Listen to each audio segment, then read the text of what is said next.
Hello and welcome to the Data Dice YouTube channel. Today we will take a look into the group by statement and do aggregations afterward. Before you watch this video, please check out the other videos we have on our free SQL course on this YouTube channel. Or go to our website, link in the description, and watch the videos there. But now let's look into the group by statement.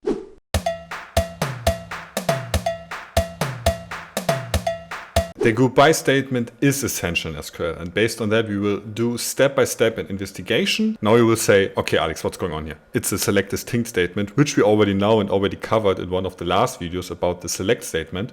But yes, it has a reason. So let's just executing it and let's take a quick look. What is it doing? It just shows me all subscriber types we have, which is customer, subscriber, and something with NAN, whatever. So what is it doing? What is the select distinct doing?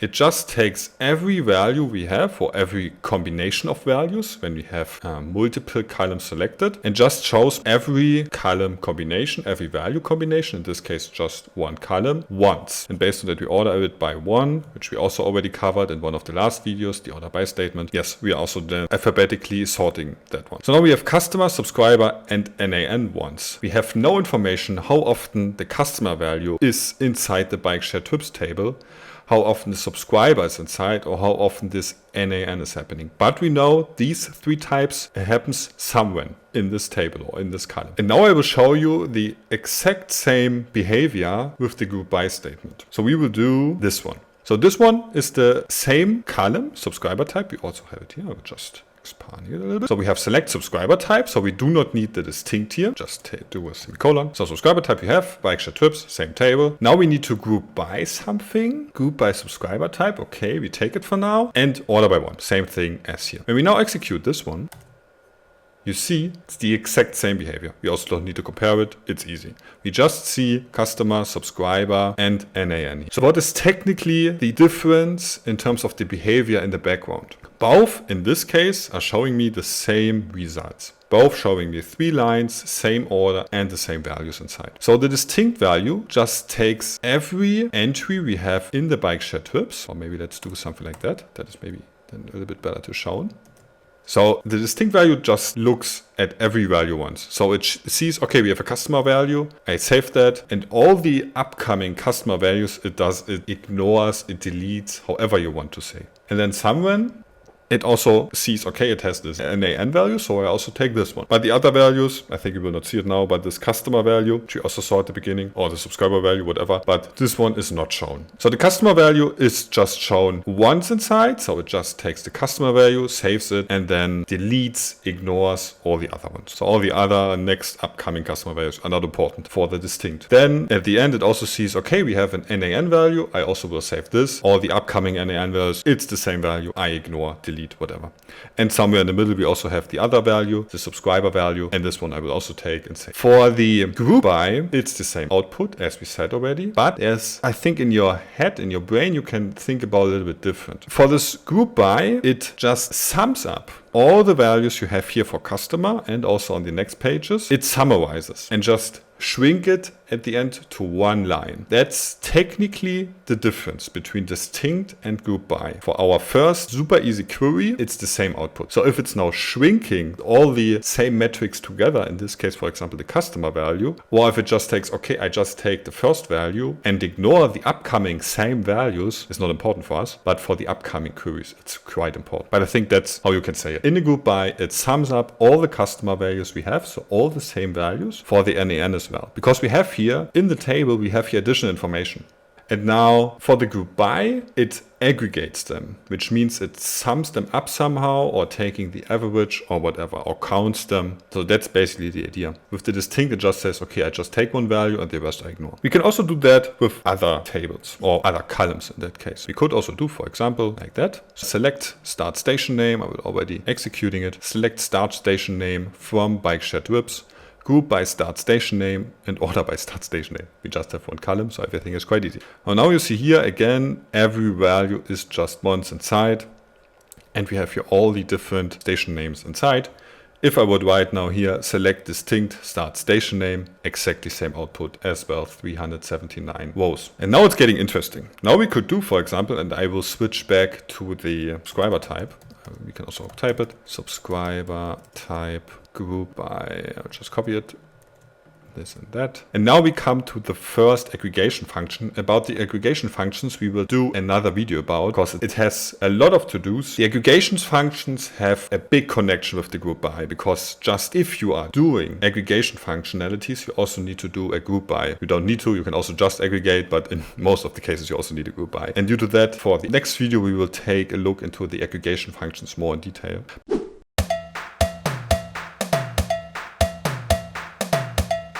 But for now, we will use the first one, because we need to use, else you do not see the advantage of using group bys. So we do a count star, just giving a name for the aggregation function. As you know already with alias, select count star as type count. That's it. More we do not have to change. And now you see, okay, I get here numbers. What does that mean? So I still have subscriber type. Okay, I know just descending order. Maybe I will just quickly changing it. That's easier for you, because then we have the same structure. So we have customers, we have subscribers, NAN, still our 3 rows. And we have here trip count. And as you see, this one, so NAN has the biggest trip count, so the biggest number, the highest number, and customer the lowest. So what does that mean? What does this count start doing? As I said, the group by is shrinking, or group your data together. So really putting them together. And doing this grouping, doing this aggregation, however you want to call, it counts the rows it shrinks together. So what I see here is that this value NAN is in 983k of lines presented. For subscriber, it's 788k, and for customer, it's 175k. That's the whole thing behind it. That you can do with a count star of trip count. Do a little bit of formatting here. The next part, we can do another count. We can do count duration sec. As usually I do some duration sec. Then it's super easy what I mean. I just take the data and just summing it up. That's it. So when we now execute this one, we see it's the exact same amount. So we have here the same amount, we have here the same amount, and as well here. What does that mean? That means in this case, it's not important if you're doing a count star or if you're doing a count duration sec. What we can do, that we can try, if I'm doing a count null, as count null. Does that work? Yes. I think that's the best way how to show it. You see now that a count of null, so you're just counting nulls together, gives you a 0. What does that mean? So every value in duration sec is not null. It can be 0, that could be, or it can be a super high number. It could be even, which makes no sense in this case, but it could be even any kind of string that could be inside Alex, would work, but it's not null. If you know, okay, it could be in my table that I have for a certain value, I have a null value inside, but if you know in your table, okay, it could be that I have in one column some null values inside and I do not want to count them, then you can just count this column together and there it does not count the null values inside. But here we have also a quick check, which we did now. We know, okay, every row in our table has a duration sec attached, at least any kind of valid one. It could be 0, then we have still maybe an issue, but we do not have any null values inside. This we see because when we are counting just nulls together, we are getting 0.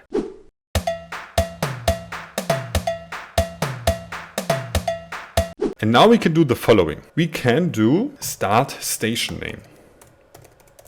Now you say, okay, what is going on now? So we are not aggregating it, which means we're also getting already an error, which says, wait, Alex, here's something wrong. Because we say, okay, we are grouping by the subscriber type, then start station name, whatever, and then we aggregate. So BigQuery knows, okay, you want to aggregate this information. We should do anything when we shrink them together, when we group them. And this is the value, the dimension, we also usually say, we show then at the end, and we want to group by at the end.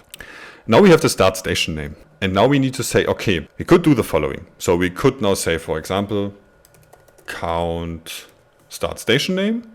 We could also do count distinct start station name. That I would say it's part of another video. But I would like to say, no, I want to have the combination of subscriber type and start station name. So what I have to do then is I have to do here a comma and then start station name. And then just running this one, selecting everything, Command E for Mac.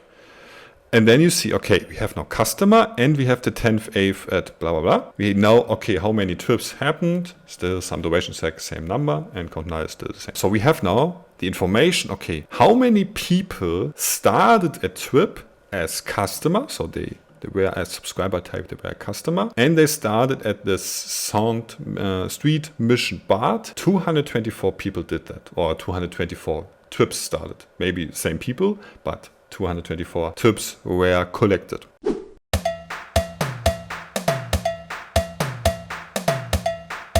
And now it's maybe interesting, okay, what is the most combination of subscriber type and start station name? So which trip was, or which combination of subscriber type and start station name inflicts the most trips? And this we can do by not order by the subscriber type, because somewhere in here later you will also see, okay, also with NAN something happened here, and Townsend, we also have a lot of trips here. And now we could say, okay, I do not want to order by subscriber type, I want to order by 3 descending. What does that mean? We want to order by third column, so via the trip count, but descending, so that we see the highest trip count at the top. Well, now you see, and interesting, so yes, so the most subscriber types is NAN for the start station name, and then somewhere it starts with subscriber, but there's a lot of NAN inside. So we have NAN, and then San Francisco Coltrane has the most trips. And that you see here, super easy.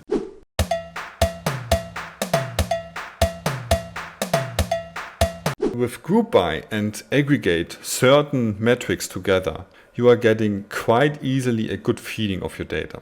So now I know, okay, what is subscriber type, which different combinations we have, start station names, okay, and you're getting a feeling of, okay, what is inside this data, how often does that happen, certain combinations and so on. Super important for the QA part, but also for the beginning when you are discovering your data. And then in the middle where you model your data, you also for sure need it, then also in later with the combination of joins and so on and so on.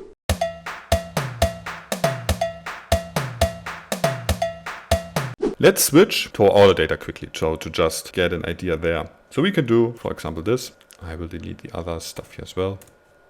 And executing this one.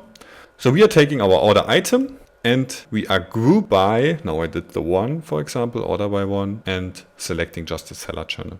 And now you see, okay, about you, eBay, Limango, Online Shop, Otto and Zalando are the ones we have as seller channels. Now, again, you can do count star as count rows. So again, now it shows me, okay, how often which seller channel happened. And you see, for example, and that's already a super valuable input, for example, that eBay and Limango has just one row, which is super interesting to know, because then you know, okay, eBay and Limango is not that important, so that we can ignore for now, because we have just one order which happened there. Maybe it's even a technical issue, or it's a test thing, whatever. So not important for us. But online shop, we have a lot of rows here. So that's the most important part. Then about you, and then some Otto and Zalando stuff. So that's, for example, something super important, and that you immediately here see. That you do not see when you just do a select distinct of seller channel, because then you just know, okay, you just have the list, as you saw before, with Zalando, Online Shop, Otto, but you have no idea which seller channel happened, how often or how many orders the seller channel produced at the end. Now we can do 2 quick checks. We can do, for example, count order number, and then I think you will also see the difference as count order number. And the same for discount code, count discount code as count discount code. So this I can now execute. And now we're coming again to this null counting. So what you see here now is, okay, for every order, it's an order item table. We also have an order number, which is super important. So we know, okay, our data is okay, because this number and this number is exactly the same, which is okay and good and really good. But, and here comes exactly the difference, we see here now, count distinct code just counts a 1, so adding a 1, when the discount code is not null. And we see now that about you, eBay, Limango, Otto and Zalando has no discount codes there, so they're always null. But for the online shop, we have some orders where they use the discount code, which makes total sense. Because about you, eBay, Limango, we maybe even don't get the information if the user used the discount code or the customer is not able to use a discount code. Same for Otto and Zalando. But for online shop, which is our own web shop, some people, also not all of them for sure, but some of them use the discount code. Makes total sense. And let's do the last one. Let's just take also the order date here inside. group by 1, 2, super easy. Order by, I would say, let's order by 3. So again, that we know, okay, which order date and seller channel combination performed the best, or what were the top 10 or whatever. So now we see the worst one, but we want to see the best one. So we see, okay, online shop for sure, due to the counting of the rows, it makes total sense. So that the online shop is top 5, just online shop is there. And we know, okay, 6th of August 2022, we had the most orders. Not the most orders is not correct, but we had the most order items. That's the correct way how to say it. We had 48K. Then we had 43K and so on and so on. And then we are quite quickly going down. So these days were quite important. But for example, super interesting. This day just has one discount code used, which is one thing I would check and would be interesting why that is the case, for example. It just tests data, just imaginary data. So there's no big pattern behind, but it would make something which is interesting. And interesting is, for example, that we have on the 6th of August 2023 and for the 6th of August 2023, so 2022, sorry, and 2023. These are the top 2 days of the full year, basically, right? So that's also quite interesting. Now you got an introduction to the group by statement, which is essential for all your upcoming SQL queries, especially with the combination of the aggregation functions, which we will cover in the next video. So check out our blogs on Medium, posts on LinkedIn, and our website to get more information about the world of SQL. The important links you will find in the description, and then see you in the next video.